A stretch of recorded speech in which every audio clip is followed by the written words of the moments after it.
Mr. Popcorn with a rating of 1139. And you had the white pieces, so let's go through the game. Yeah. And d5. Yeah, so very strange move for, well, a player of that level, you know, just on move 3, giving up on the central pawn. We call that a gambit, you know, when you gambit something, you give up on a pawn in return for something. But in this case, your opponent gives up on a pawn and he gets nothing in return. So here you can just take it with the knight or with the pawn. Both are possible. Yeah. And yeah, so checks, captures, attacks. Can you take something? You see, even these 1100 players, they give away stuff sometimes. You played a developing. Well, I guess you took a little bit of time. You saw that this pawn was attacked, even though it's protected. I guess you played bishop d3. Well, I don't know. Do you remember why you played bishop d3? Don't to be honest. Say again. I think I just saw that. I don't know. Honestly, I think I just wanted to add another defender for some reason. Yeah. Okay. This is bishop d3 is a move you played a lot when we started working together a year ago, and then you started to understand that bishop c4, well, not in this position, of course, because that's not a safe square, or bishop b5 are better squares for that bishop. Yeah. So here you return to your old bishop d3 move, which is not a great move. Okay, we understand that pawn doesn't need extra protection. You're also standing in the way of your d pawn for this bishop to come out. So yeah, you know, it's not a bad move. It's just not harmonious, because the bishop on c1 is now saying, why are you blocking the path for me to come out? Unless you want to develop this way, it's all possible. I'm not saying it's a bad move, but it's not the first one that springs to mind. Yeah. Okay. He played d4, kicking your knight. And here you castled. If you had a position again, Aran, what would you play here? I played knight to d5. Exactly. Forward, knight d5. Perfect square there. Well, perfect square. I mean, later he might try and kick you away with c6 or something, but for the moment the knight is standing there, so yeah, and at least you save your piece. Knight d5 is a good move. Yeah. Instead you castled and gave up on the piece. B takes and knight f6. And now you played bishop b5. Yeah. I guess he could have snacked on this unprotected pawn, but he didn't do that. He played bishop d7. He didn't like the pin, so he played bishop d7. Right. Now you protect your pawn, and he plays the very strange move knight d4, putting the knight on a protected square. It's not knight takes d4, it is knight d4, just like that. I think we talked about this position in some of our texts, some of our messages. Yeah. Do you remember what you should play here? Or can you see it now? What white should play here? I would take the bishop on d7. Yeah, and when he recaptures, then I would have took the knight. Then you take the knight. Yeah. Or what you also can do here, first take the free pawn, attacking the queen, and if he saves his queen, then you take the knight, and you have protected your own knight in the process. Nice. Yeah. So you've won your piece back, and you have a very nice position here. Look at those central pawns. You know, beautiful center you have, and he has no central pawns left, and he's not developed. Okay. So instead you played bishop d2. Yeah, there was a missed chance, because now instead of winning material, you're losing material. Yeah. He took on f3. That's a forced move because it's with check. You recapture, and he takes the bishop for free.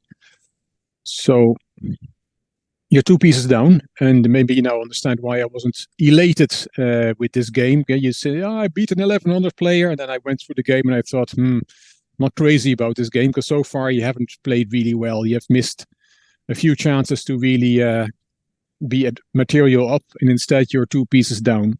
Yeah, like in the game, as he was taking the pieces, obviously I can see the material count. I clearly knew I was pieces down. And to be honest, here I thought about resigning. I just thought, for whatever reason today, it's just, I just don't know. I just didn't feel the best at the board, if I'm honest. No Yeah. excuse. Still played terribly, but I just thought, shall I resign? And I thought, you know what, just hang in there. I just felt like with every exchange that we had, he'd always get the better of me. Where obviously looking back now, I could have, but I was well aware I was losing pieces, and I just was making silly moves. Like, yeah, maybe I don't know how it works. Of course, chess is a very psychological game, so maybe you thought, "Oops, I'm against this 1100 player," and you did not look at taking his pieces, even though he gave all sorts of stuff away in the first few moves. Do you think that might have played a factor? Yeah, I think when you see 1100 and I'm 700, borderline 600, 700, maybe I overthought it. Chess is chess. So as long as you apply the fundamentals and the principles, that's it. Obviously, things get more advanced than that, but I just felt sometimes when it's right there in the face, you don't believe it. It's a funny one. My heart was. I definitely had that adrenaline rushing more with it because it was 1100. Yeah. No, but that's very normal. It's very normal.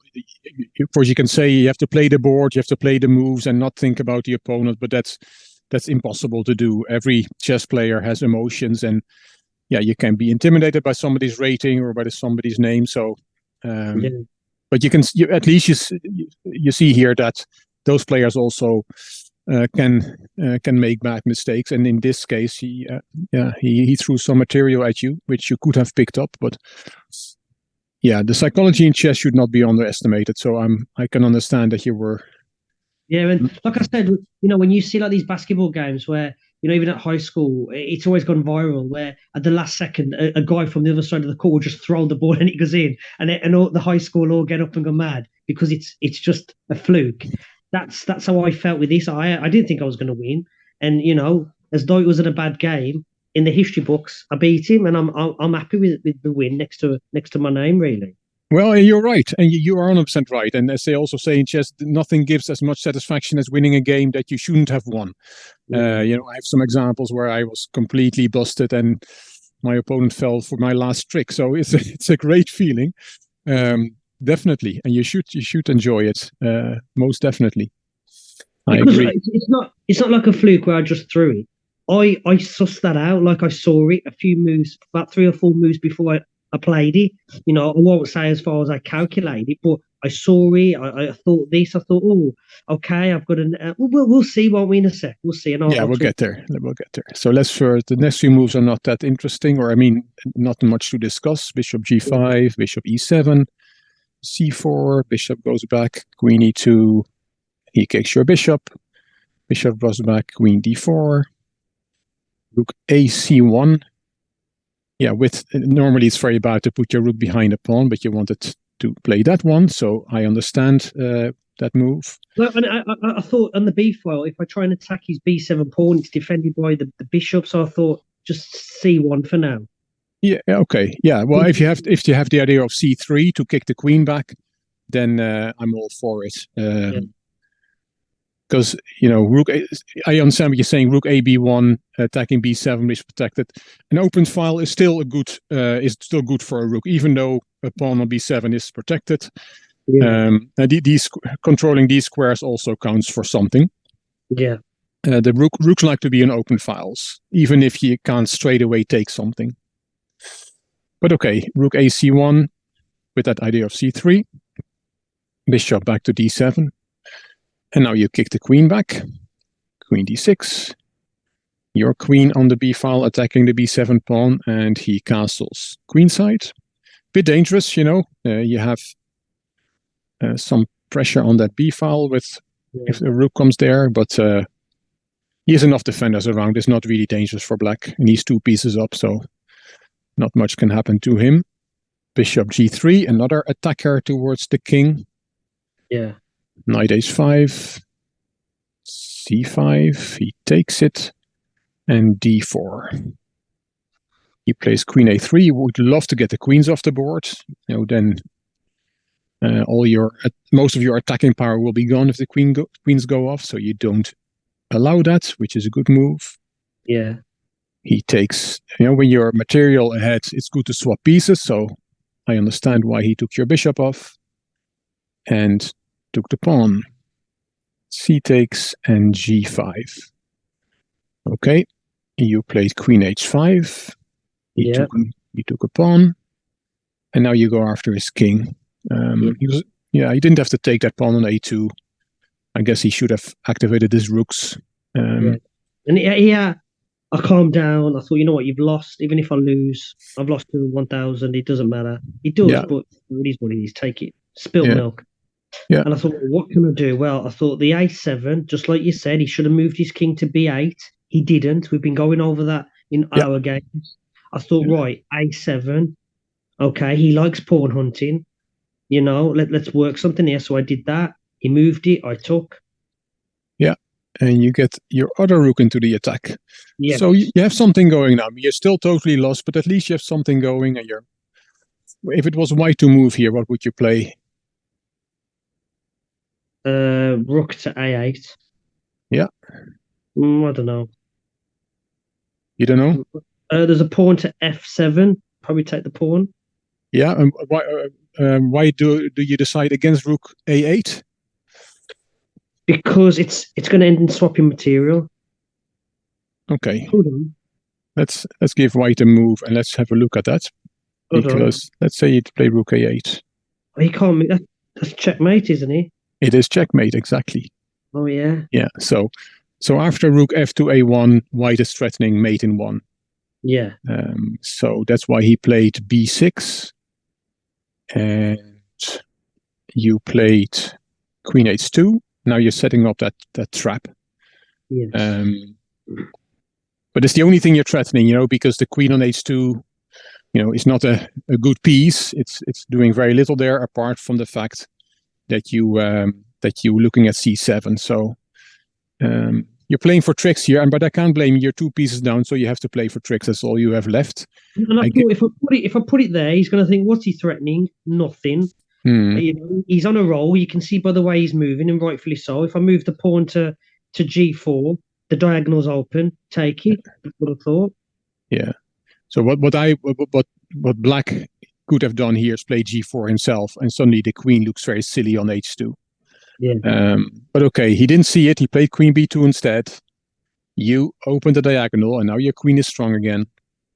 And we know the outcome. What would you play with Black here? If you saw you were Black and you see that your opponent is threatening mate in 1, what would you play here to prevent that? I would play bishop to d6. Yeah, bishop d6 is a nice move. Just counter-attacking the queen and covering the mating square. Yeah. Now your attack is not over. You can play e5, kicking the bishop back. For example, bishop e7. And then you can play e6 with the threat again, attacking his bishop. But then he has an in-between move. He plays bishop d6 again. Your queen has to go, and then he can save this piece from the attack from your pawn. Or he can take that pawn later. Anyway, yes, bishop d6 is the best move here. He played bishop a3, I guess, I don't know what, because even if it's not checkmate in 1, you also can just take the bishop, maybe with this rook. With the other rook would be dangerous, because he would have it.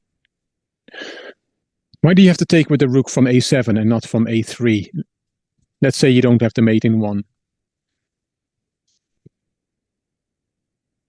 Why would I take the rook? Why would I take the piece with the rook on a1? Yeah, so let's say you want to take the bishop on a3 because it's attacked twice, only defended once. And my question is, can you take it with either rook, or do you have to take it with one rook because the other move is bad? So if I take with a1, He takes, I take. If I take the, I can't really see the difference. Okay, let's take with the rook from a1. Yeah. What does black do now? What does black do now? Checks, captures, attacks. Black. Black can. From black's view. Yes, it's black to move. You've just taken his bishop with your rook. It's a bad move, and I'm asking you to find out why. Yeah.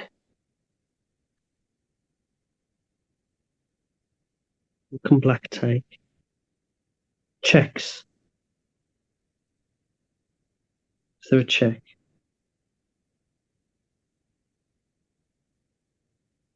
I can't quite see it. Okay, what check does you're right. We have to look at checks first. What checks does white? Sorry, what checks does black have?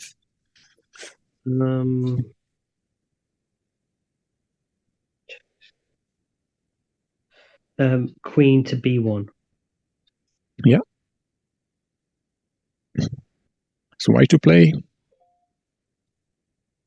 Checkmate. Checkmate. Exactly. So that's why you can't take with the rook, because either queen b1 or queen c1 would be checkmate. That's why you cannot. If you want to take the bishop, you have to take it with this rook, because then there is no mate in one, because your rook protects the back rank. I saw this in the game when I went back to it. Yeah. Okay. Yeah. So, but of course, you did not take the bishop, even though it's a bishop of 3, because you had your checkmate threat and the game was over. And you had beaten this 1139 player. So well done. 30 moves. There we go. Yeah. Nothing more to add, really. We've gone over it.